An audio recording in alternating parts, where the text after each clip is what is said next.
12 de octubre de 1972. Un avión charter trasladaba a un equipo de rugby de Uruguay a Chile. Ese avión nunca llegó.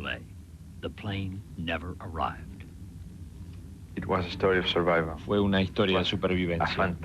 Fue un esfuerzo físico fantástico salir de allí y luchar cada uno de los días contra el frío, el hambre y el miedo, contra todo. Así que yo siento que ha sido una gran historia de supervivencia.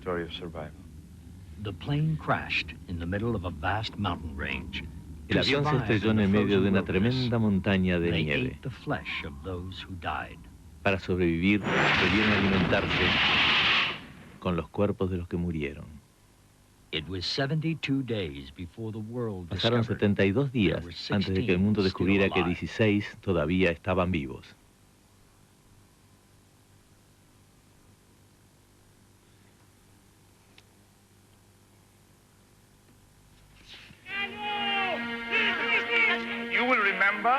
Ustedes recordarán al equipo de exalumnos que iba a jugar a Chile y que murió en los Andes. Sucedió hace 20 años, en 1972, y hoy recordamos a todas esas personas que Dios llamó a Él en las heladas montañas de los Andes.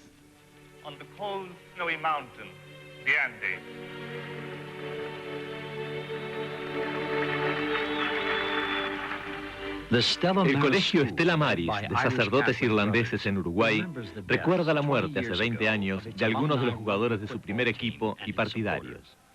El equipo iba a jugar un partido de revancha en Chile. De los 45 pasajeros a bordo, volverían solo 16.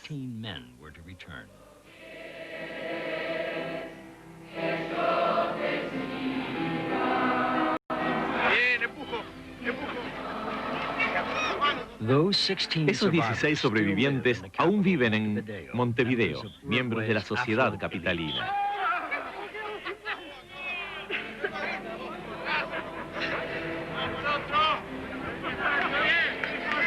Los hombres permanecen unidos, como amigos hermanados por la terrible experiencia de la montaña. 3 o 4 veces por año nos juntamos con algunos de los sobrevivientes y con algunos amigos que también han pertenecido al equipo de los All Christians y jugamos contra veteranos de otros equipos. Pero creo que jugamos en cámara lenta ahora, porque estamos un poco más pesados y no somos tan rápidos como antes. Creo que también hemos perdido algo del pelo debido a la velocidad del verdadero rugby. Nando Parrado tenía apenas 19 años cuando tomó el avión hacia Chile. Era uno de los mejores jugadores del equipo y su madre y su hermana lo acompañaban en el viaje. Los sobrevivientes siguen siendo muy amigos desde entonces. Asistieron a sus casamientos y son padrinos de los hijos de unos y otros. Las relaciones no son siempre fáciles entre ellos, se conocen demasiado, pero Roberto Canessa y Nando han logrado mantener una amistad muy especial. 2 meses y medio tras el accidente, ellos dos encontraron el camino para salir de la montaña salvando la vida de los demás. En aquel fatídico viaje hace 20 años, los chicos estaban ansiosos de enfrentar al equipo chileno, al que habían derrotado el año anterior. El año anterior lo habíamos pasado muy bien, por lo que decidimos repetir el viaje al final del campeonato. Roberto Canessa era estudiante de segundo año de medicina y un excelente rugbyista. Algunos jugaban y otros no, pero todos eran alumnos del colegio. Debíamos llenar el avión para pagar menos por el vuelo, así que amigos, hinchas y parientes vinieron con nosotros.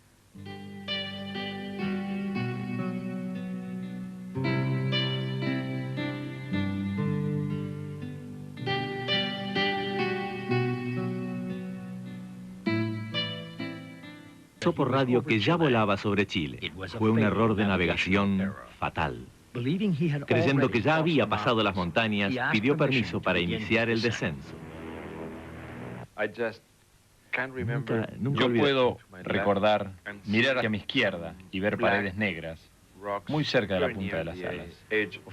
Unos pocos segundos más tarde, 3, 4, 5 segundos más tarde, yo pude escuchar a los motores que levantaban las revoluciones buscando obtener potencia.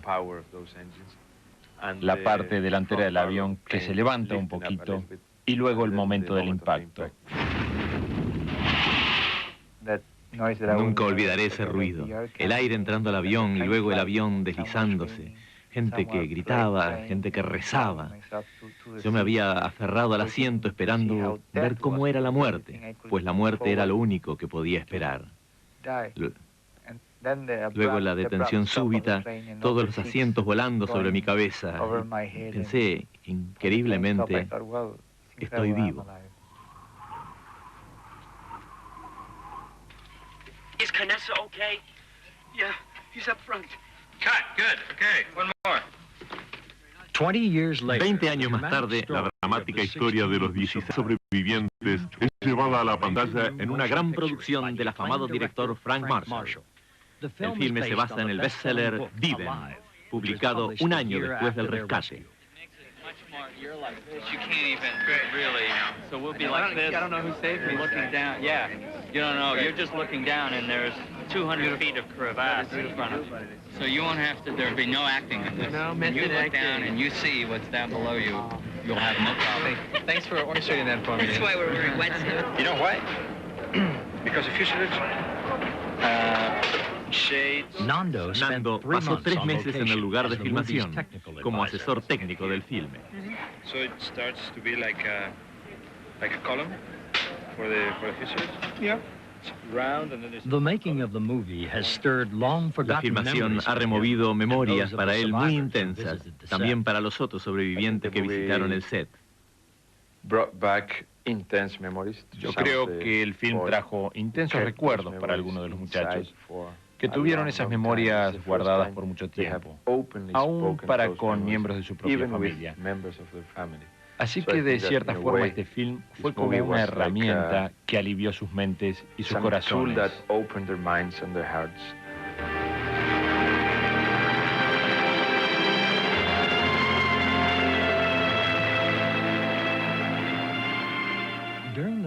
Durante la filmación, Nando llevó a 2 de sus compañeros, Moncho Sabella y Carlitos Páez, para visitar el escenario, en el glaciar donde se había reconstruido la tragedia. 35 personas sobrevivieron al impacto inicial, pero muchos murieron en las semanas siguientes. Trágicamente, Nando perdió a su madre y su hermana en la montaña. Su madre murió inmediatamente. Su hermana, 9 días después, a raíz de las heridas.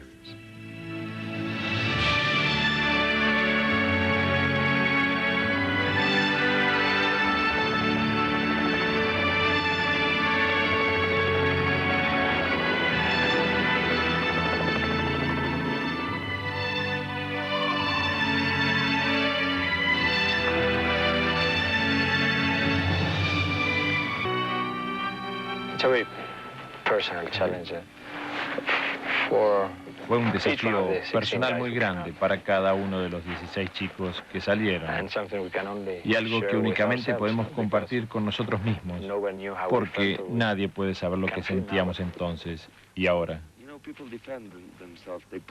La gente se protege, forma una barrera como con sacos de arena en torno al problema. Y este es un buen momento para quitarlos del camino. Es bueno sentir. Carlitos Páez tenía solo 17 años, el más joven de todos. Perdió varios de sus amigos en la montaña. Hoy estaba muy triste al venir, esperaba por el helicóptero y ahora está bien. No es una experiencia muy alegre, pero es buena.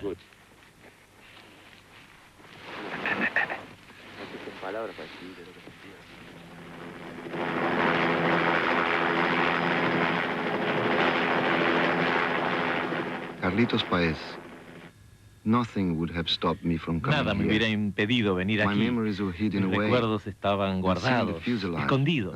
Ver el fuselaje los hizo aparecer. Me hizo sentir angustia, miedo y tristeza, pero era una experiencia que tenía que revivir.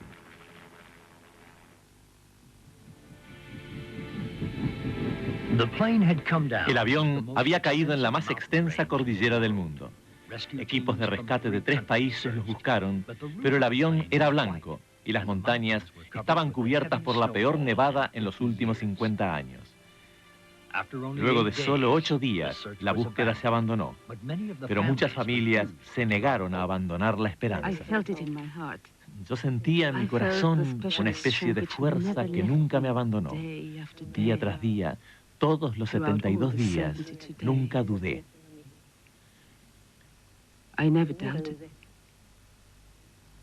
El hijo de Rosina, Adolfo, era uno de los 4 primos Strauss. Uno murió en la caída, pero Adolfo sobreviviría, junto con Daniel y Eduardo. Es difícil explicar lo que sentía. Siempre tuve fe en mi corazón, que los chicos volverían a casa. Mi fe me decía que tenían que volver.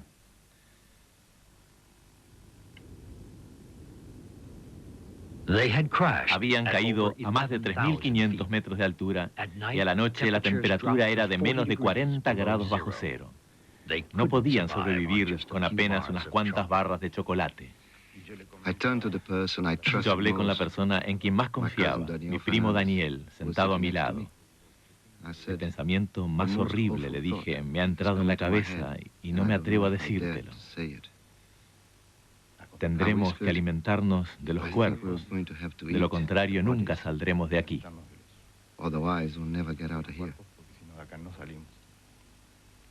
Esperé a ver si él me decía que estaba loco, pero me respondió que había estado pensando exactamente lo mismo. Así que dije, bueno, no podía tragar. Cualquier cosa que tragaba lo devolvía. Así que no fue fácil, ni para mí ni para los otros. No era una cuestión mental, sino un rechazo físico. Mi cuerpo lo rechazaba y yo vomitaba. No puedo explicármelo. Yo me decía, tenés que comerlo o vas a morirte. Después del accidente, sentíamos que teníamos el deber de sobrevivir, porque el accidente era como un milagro a pesar de todo lo que había pasado. Todavía estábamos vivos. Así que si hubiéramos decidido no comer, le hubiéramos dado la espalda a ese milagro. Fue muy difícil. Primero pensar en hacerlo, luego decir que íbamos a hacerlo, y luego pensar, bueno, este es el camino. Pensé en mi madre y en mi familia y pensé, tengo que hacerlo por los demás. Por 20 años, los sobrevivientes han debido vivir con las consecuencias de su decisión. Roberto, como joven estudiante de medicina, sabía que las proteínas de los cuerpos les permitirían sobrevivir. Sus conocimientos ayudaron a los demás a romper el tabú de comer carne humana. Hoy es cardiólogo, especialista en niños, y ha anunciado que presentará su candidatura a la presidencia de la República. Laura y Roberto Canessa se han casado y tienen 3 hijos. En 1972 era novia de Roberto y al oír por radio la noticia de que habían desaparecido, fue a la iglesia a compartir su pena con otros amigos y parientes de los pasajeros desaparecidos. Recuerdo el primer día que fui a la iglesia de Carrasco, llena de gente, todos amigos, pues cada familia tenía un hijo, o un primo o un novio en el avión.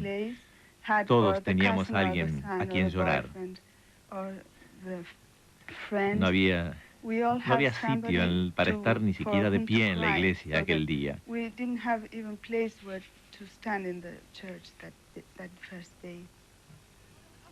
Laura y Roberto aún viven cerca de los otros sobrevivientes en el tranquilo barrio de Carrasco, donde todos ellos crecieron. Un vecindario que ha sido marcado para siempre por la tragedia. Algunas familias de los que murieron viven en las mismas calles que los sobrevivientes, van a la misma iglesia, sus hijos van a los mismos colegios. Vivir en Carrasco, la verdad que... Vivir en Carrasco en realidad es doloroso, porque todos debemos pagar por el pasado. Debemos tener cuidado con lo que decimos. Todos están relacionados. Los sobrevivientes y las familias de los que no volvieron.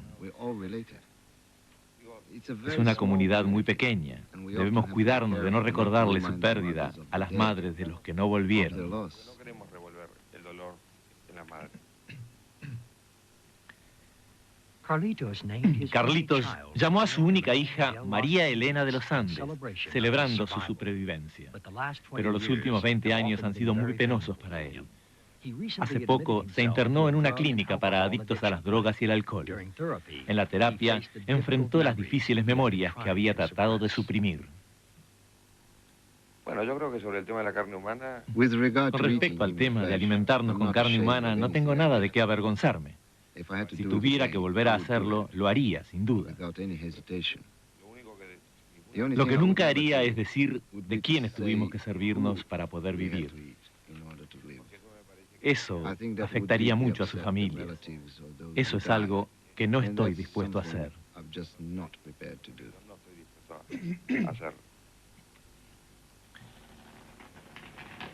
En Carrasco, our own neighborhood, En Carrasco, mi propio barrio, la gente no me ha preguntado en 20 años sobre la forma en que nos alimentábamos. A mí personalmente en 20 años no me han preguntado sobre ese tema. Me han preguntado en todo el mundo, excepto en mi propio país. Todo el mundo conoce aquí a quienes estaban involucrados en la historia y tal vez no quieran saber qué es lo que pasó.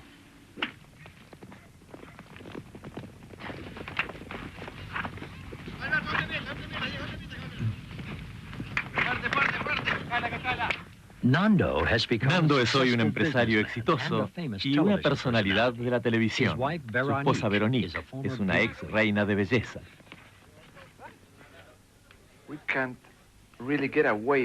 No podemos alejarnos de la historia de los Andes, aun si quisiéramos. Carrasco es muy chico. Todos vivimos juntos en el mismo barrio.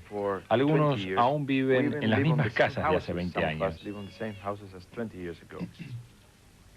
Ver y convivir con los padres de nuestros amigos que no volvieron es algo muy difícil de comprender para alguien que no vive en el Uruguay.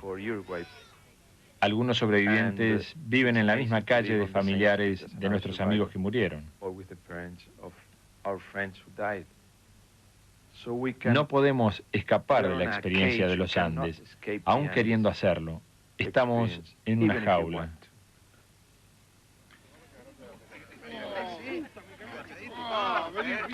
Dale, agachate, boludo. Los grandes agachados, la vista. Es una hermandad. Cuando estamos juntos, nos hemos visto llorar, reír, desesperarnos. Conozco el ser interior de cada uno muy profundamente. Cuando dicen algo que yo no comparto, sé quiénes son y por qué lo dicen. El grupo eligió a Roberto y a Nando para intentar la escalada inimaginable sobre los Andes y hacia Chile. Yo sabía que tenía que salir de allí. Tenía mis razones personales para hacerlo. Mi madre y mi hermana estaban en el avión. Yo tenía que volver. Yo sabía que mi padre y mi otra hermana se estarían sintiendo tremendamente mal. Yo haría cualquier cosa que fuera humanamente posible para decirles que estaba vivo. Todo el equipo, todos los chicos trabajaron en encontrar soluciones juntos para salir. Vestidos con ropa liviana y con los pies protegidos apenas por bolsas y zapatos de rugby, los muchachos escalaron algunas de las montañas más altas de los Andes. Luego de 10 días, por fin lo lograron. Yo miraba la línea donde terminaba la nieve. No podía creer que no hubiera más nieve. Así que puse un pie en la nieve y el otro del lado donde no había nieve y me dije, estoy a salvo. Ahora no voy a morir. Tengo ahora que salvar a mis amigos. Esta es la línea de la vida y la muerte.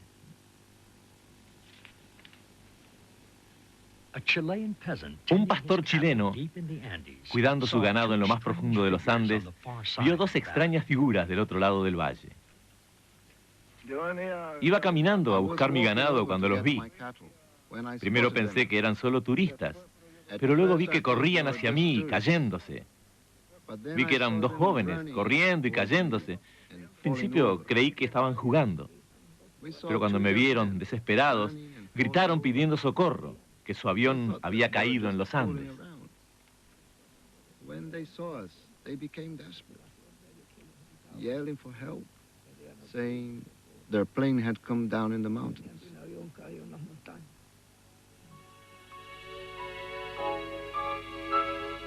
How difficult it was to get out. Cuán difícil fue salir de ese lugar. Solamente dos personas en el mundo lo pueden saber, y ellos son Roberto Canessa y yo mismo. Y no tengo palabras en mi vocabulario para explicar cada momento de dificultad y terror y miedo que pasamos en esos 10 días para salir de allí.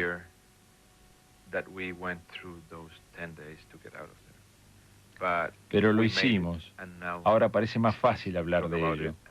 Fue humanamente posible, pero fue muy, muy, muy difícil.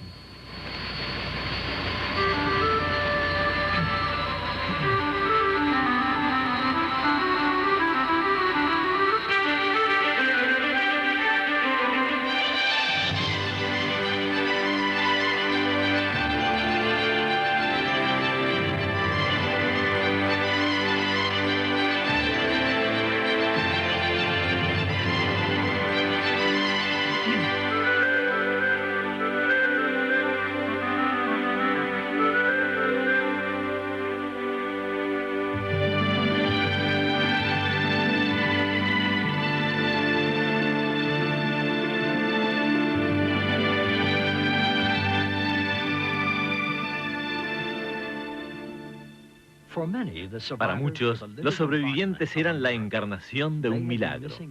Habían estado perdidos en los Andes 72 días y salieron vivos.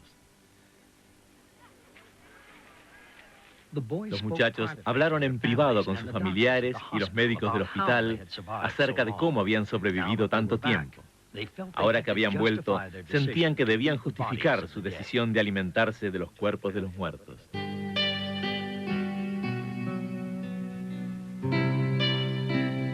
Sobrevivientes y sus familiares.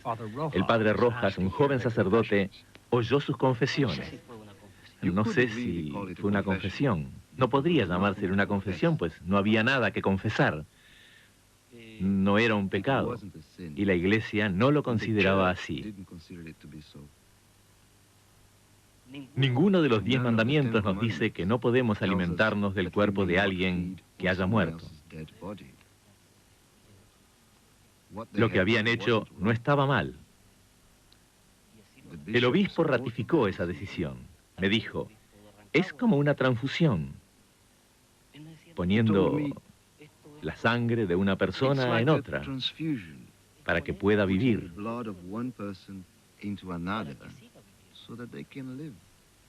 No solo está permitido, sino que es un deber. Lo importante es seguir viviendo. Álvaro Mangino estudiaba para entrar a la universidad. Por muchos años lo persiguió lo que tuvo que hacer. Al principio me sentía avergonzado, como si tuviera que ocultar lo que había hecho. Aun cuando todos dijeran que estaba bien, mis amigos, mi esposa, mi confesor, todos, los médicos, dentro de mí sentía una culpa y me tomó muchos años poder sacármela de mí. This feeling of guilt, which took me many years to get rid of, to get out of my system. Nadie me juzgó por lo que había hecho. Era yo mismo el que me juzgaba. Hasta que poco a poco, lentamente me liberé de eso. Hasta que un día me di cuenta que no tenía sentido avergonzarme, que lo que hicimos fue natural y racional y lo volvería a hacer si tuviera. Los sobrevivientes volvieron a Uruguay como héroes. Desde que la selección de fútbol había salido campeona del mundo en 1950, el país no había tenido un motivo de festejo tan importante. Los sobrevivientes eran todos católicos, y algunos de ellos habían encontrado consuelo en la idea de que haber comido los cuerpos de sus amigos les hacía compartir una especie de comunión mística. Pancho Delgado era un estudiante de Derecho y fue elegido para hablar con la prensa. La Biblia nos dice que en la última cena Jesús compartió su cuerpo y su sangre con sus discípulos. Entonces pensamos que si Dios existía y estaba junto a nosotros, nuestra única chance de sobrevivencia estaba en compartir la misma clase de comunión que él había compartido con sus discípulos, tomar el cuerpo y la sangre.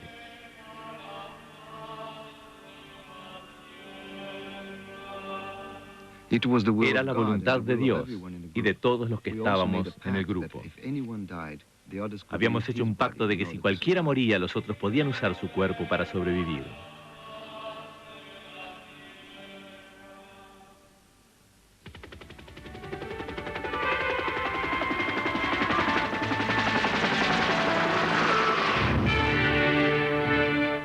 En febrero de 1992, el director Frank Marshall y su equipo llegó a las Rocosas de Canadá para comenzar la filmación de exteriores de Viven.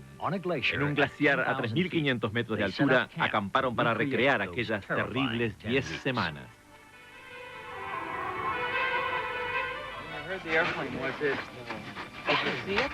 Yeah, you can see it.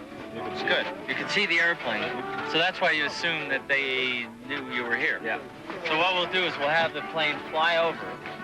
Right overhead. And we'll cue you, the instant I see it in the monitor, I'll cue you to come out. Because it'll fly over and you'll be coming out of the fuselage. Hey! Hey! Hey! Hey! It's a plane! Hey! Hey! Hey! Hey! That's a cut! Vince should get his thing from further back, so he should come out and he should look. He hears the plane, he comes out, and I think it's going to go left to right, so it'll be over there. When did this happen? This happened on day 4? Second, third day. Nando está encarnado en el filme por el actor Ethan Hawke. I could listen to them, I could hear them, and I could feel all the movement outside, but I couldn't get out. Okay, you came out first. Todos los sobrevivientes opinan que deben sus vidas al esfuerzo de todo el grupo, pero la extraordinaria fuerza y coraje de Nando lo convirtieron en el héroe de la historia.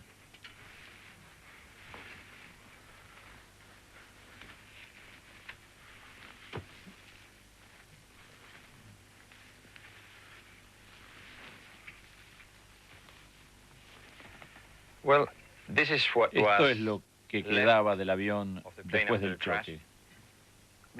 Era un avión Fairchild F-27 de 2 motores y con capacidad para 45 pasajeros. Las alas van sobre el fuselaje. Así que cuando las alas y la panza pegaron contra la montaña, se arrancaron y se llevaron la mitad del avión. Patinó del otro lado de la montaña y se detuvo luego de recorrer unos 1000 metros.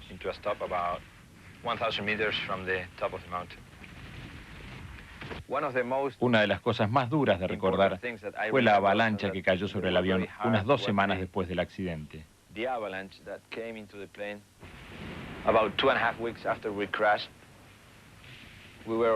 Estábamos ubicados ya dentro del avión, habiendo caído ya la noche, durmiendo acostados en esta posición, y unas 2 horas después de entrar, con los chicos ya durmiendo, una avalancha muy grande atravesó la pared de valijas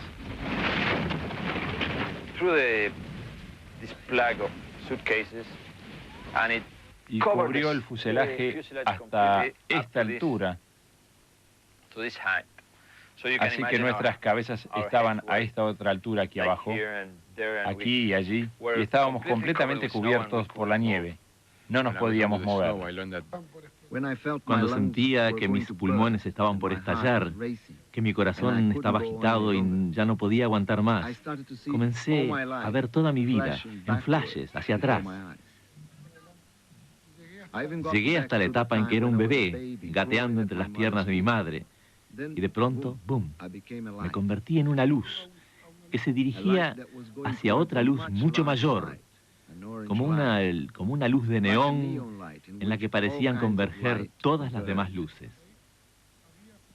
Había una increíble paz, sin ansiedad, como si estuviera en el paraíso. Y en ese momento sentí que alguien me llamaba, que decía, Gustavo. Por suerte, 2 de los chicos que estaban durmiendo en la parte más alejada del fuselaje no fueron tapados totalmente.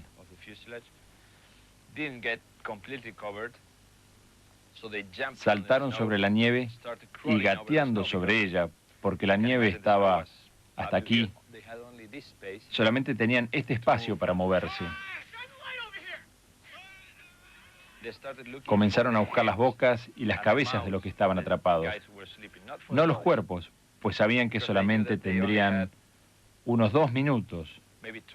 No se puede aguantar por más tiempo la respiración. En esos 2 minutos, 8 personas perdieron la vida. Luego de la avalancha, nos convertimos en una nueva sociedad, donde surgió el sentimiento de que tendríamos que ser un grupo muy unido, totalmente unido, para ser capaces de vencer a las montañas que tanto nos castigaban.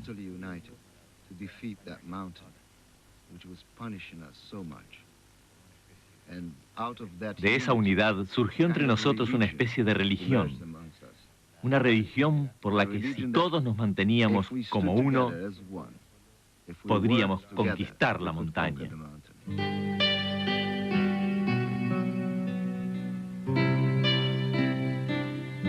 En una pequeña radio a transistores oyeron que habían abandonado la búsqueda. 3 de ellos trataron de llegar a la cola, que había quedado más arriba en la montaña, y casi mueren en el intento. Here's the plan I propose. We pick a team to go after the tail. Me too. We feed the team the biggest rations, give them the warmest clothes, and then in, I don't know, a week, we go up there, we find the tail, get the batteries, bring them back, crank up the transmitter. Gets cold up there. I couldn't do it again. Yeah, me neither. Yo me quedé ciego en esa expedición. Mientras iba subiendo por la montaña, el sol nos daba de espaldas y se reflejaba como un espejo en la nieve y me quemó las córneas. Como Roberto Canessa, Gustavo era estudiante de medicina, pero cuando volvió, abandonó sus estudios, los que apenas reinició recientemente. Nos agarró la noche y hacía tanto frío, tan insoportable, que uno de nosotros debía dormir como en un sándwich con otros 2. De esa manera nos manteníamos calientes. Cada media hora nos golpeábamos para calentarnos. Nos golpeábamos en la cara y los cuerpos para podernos calentar. Nos pedíamos unos a otros, pegame, pegame, pegame. Estábamos tan congelados que si queríamos orinar, lo hacíamos sobre las manos. La orina, que estaba a la temperatura corporal, era como un increíble masaje que nos desentumecía. Con los dedos así, volvíamos a la vida con el calor. Mientras esperaban que hiciera tiempo más cálido, los muchachos hasta se tomaron fotos. Luego eligieron 4 expedicionarios que tuvieran la energía física y emocional para intentar escapar de la montaña. Estos 4 llevarían la ropa más abrigada y las raciones mejores. Los chicos podían sobrevivir con sus raciones mientras no perdieran las esperanzas. Los que se dieron, murieron. Al menos esa era mi teoría y se cumplió en la mayoría de los casos.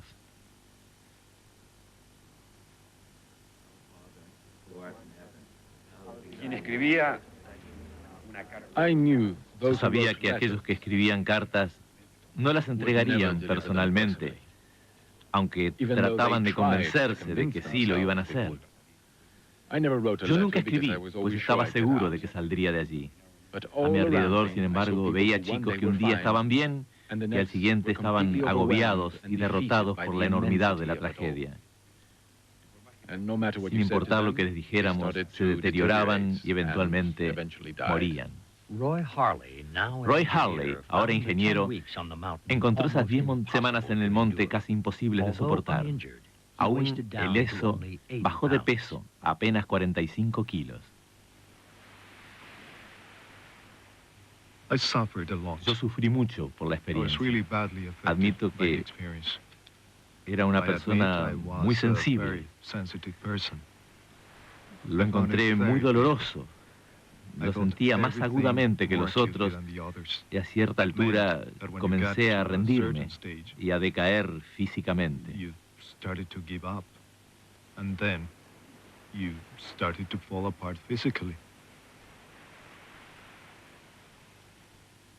Pero si bien el frío...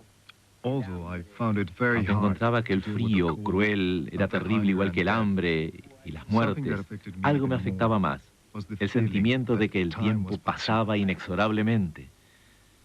Día tras día tras día, veíamos que moríamos y nadie nos buscaba. El momento crucial llegó a los 3 meses, cuando nos dimos cuenta de que seguíamos atascados allí.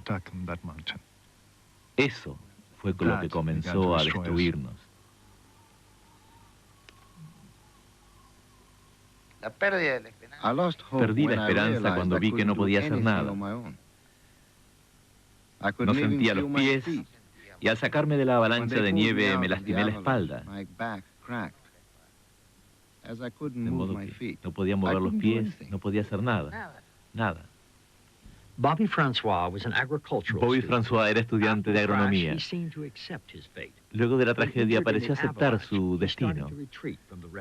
Dormía y se apartaba del resto de los sobrevivientes.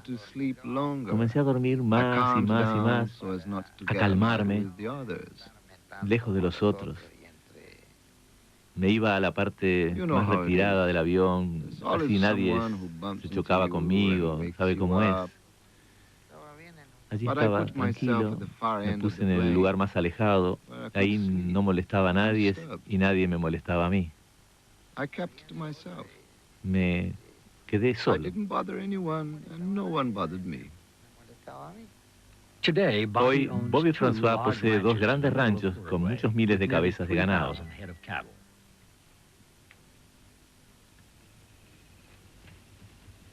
I would say, okay, just leave me alone. Decía, If I'm not doing anything, then I don't need anything. Yo no hago nada, no preciso nada. But they helped me anyway. Pero me ayudaban de todas Because maneras. in the end, Porque al there comes a final, time when you give up and say, cuando uno well, se they'll rinde either y come to dice, rescue us. no importa, vendrán a rescatarnos o no.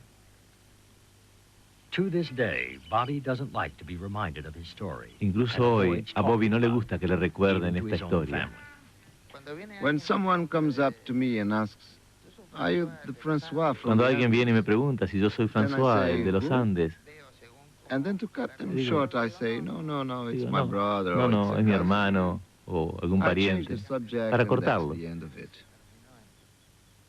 If I could only forget about it. Si solo pudiera olvidarme de todo, People lo say haría. that I should probably talk about it more. A veces dicen que tendría que hablar más del asunto para olvidarlo, pero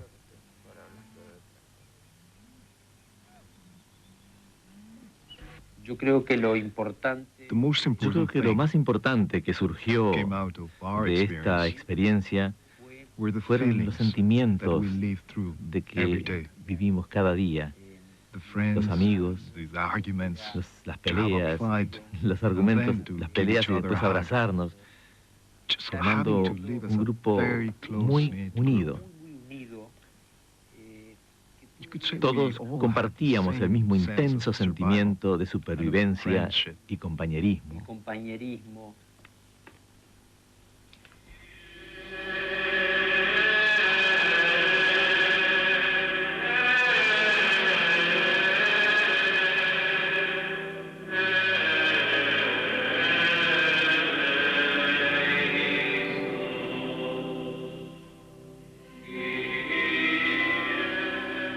Constantemente hablábamos de Dios, de nuestro credo. Sentíamos que debía haber una razón para nuestro sufrimiento. Hablábamos intensamente, muy unidos, hasta que realmente, en realidad, sentíamos a Dios cerca nuestro.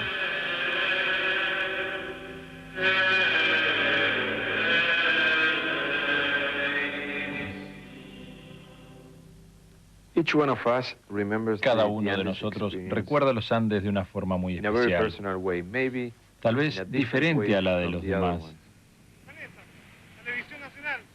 Para algunos de los muchachos, los Andes pudo haber sido una experiencia espiritual. Para otro chico puede haber sido la avalancha. Para otro puede ser el frío. Para otro el hambre. Para otra, la felicidad del rescate. Para otro, la vida después de los Andes. Cada uno de nosotros tiene una forma muy personal de acercarse a la experiencia de los Andes. Y yo creo que debería ser así. Somos 16 sobrevivientes, 16 personas diferentes, y lo vemos de 16 maneras distintas.